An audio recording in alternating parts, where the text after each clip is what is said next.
Assalamualaikum warahmatullahi wabarakatuh. Perkenalkan, nama saya Syafri Idrus. Saya mahasiswa di Universitas Pelita Bangsa, Prodi Arsitektur. Di sini saya akan mempresentasikan tugas sosial media mengenai hukum pelanggaran sosial media. Di sini dosen pengampu saya, Pak Purnama Sahrial Pradini, STMT, dan saya sendiri, Yafi Idrus, dengan NIM 322110071. Ya oke, langsung masuk ke pembahasan. Di sini kita akan membahas tentang pengertian media sosial. Media sosial merupakan wadah atau tempat dalam dunia maya yang biasa digunakan untuk bersosialisasi satu sama lain dan dilakukan secara online yang memungkinkan manusia untuk saling berinteraksi tanpa dibatasi ruang dan waktu. Kemudian ada etika dalam menggunakan media sosial. Dalam melakukan komunikasi antar sesama pada situs jejaring sosial, biasanya kita melupakan etika dalam berkomunikasi. Tak jarang kita menemukan kata-kata kasar yang muncul dalam percakapan antar sesama di jejaring sosial, baik itu secara sengaja maupun tidak sengaja. Sebaiknya, dalam melakukan komunikasi secara langsung maupun melalui media sosial, kita wajib menggunakan kata-kata yang layak dan sopan pada akun-akun jejaring media sosial yang kita miliki. Pergunakan bahasa yang tepat dan perhatikan juga dengan siapa kita berinteraksi. Kemudian hukum menggunakan media sosial. Dalam menggunakan media sosial, khususnya di Indonesia, saat ini sudah terdapat peraturan yang disusun dalam Undang-Undang Informasi dan Transaksi Elektronik atau UU ITE,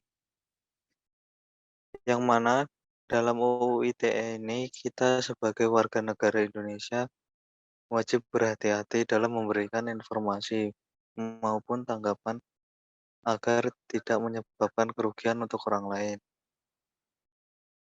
Lanjut, berikut beberapa contoh pelanggaran hukum dalam menggunakan media sosial yang telah saya dapatkan. Pertama, ada muda-mudi yang mencaci maki polisi lalu lintas di Purwakarta, Jawa Barat, dijerat Undang-Undang ITE pencemaran nama baik. Kedua pelaku yang diketahui warga Purwakarta ini berinisial AF 24 tahun dan EH 26 tahun.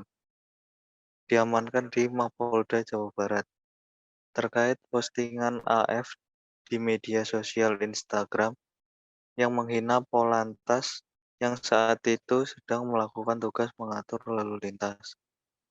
Dari hasil profiling dan penelusuran oleh Subdit 5 Cyber Ditreskrimsus Polda Jawa Barat, dapat disimpulkan bahwa berdasarkan fakta-fakta yang didapat, maka dapat disimpulkan postingan tersebut melanggar UU ITE Pasal 27 Ayat 3 pencemaran nama baik atau Pasal 207 KUHP Ucap Erlangga.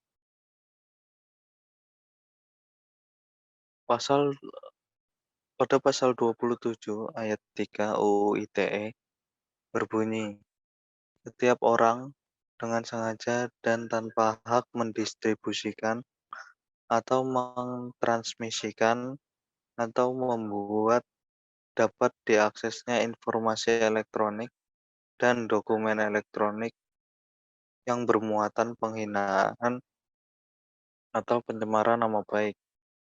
Apabila seseorang terbukti dengan sengaja menyebarluaskan informasi elektronik yang bermuatan pencemaran nama baik seperti yang dimaksud dalam pasal 27 ayat 3 UU ITE akan dijerat dengan pasal 45 ayat 1 UU ITE yang dimana sanksi pidana penjara maksimum 6 tahun atau denda maksimum 1 miliar rupiah. Berikutnya untuk kasus kedua ada YouTuber Safas yang saat itu mengatakan Lenggogeni Faruk, ibu dari Atta Halilintar, telah berutang sebesar 30.000 euro atau sekitar 500 juta rupiah kepada seorang wanita bernama Umi Afif. YouTuber itu menyebut Ibu Atta Halilintar ingkar janji dan sampai saat ini belum juga mengembalikan uang tersebut. Namun, tidak ada bukti-bukti tertulis yang bisa ditunjukkan olehnya. Safas saat ini sudah menjadi tersangka dan ditahan. Polisi menjeratnya dengan pasal 45 dan pasal 51 UU nomor 19 tahun 2016 tentang informasi dan transaksi elektronik ITE. Kapolres Metro Jaya Kombes Pol Aziz Andriansyah mengatakan penggunaan pasal tersebut berdasarkan postingan terkait pencemaran nama baik di media sosial. Kesimpulan dari kasus pelanggaran UU ITE. Kesimpulannya bahwa perlunya wawasan yang luas dalam menggunakan media sosial di Indonesia. Bukan hanya sekedar menggunakan media sosial untuk kepentingan pribadi maupun untuk berinteraksi antar sesama individu. Dengan adanya Undang-Undang Informasi dan Transaksi Elektronik atau UU ITE ini, diharapkan untuk seluruh individu dapat lebih bijak dan selektif lagi dalam menerima maupun menyampaikan informasi di media sosial. Jagalah jempolmu agar tidak melukai dan merugikan orang lain saat menggunakan media sosial.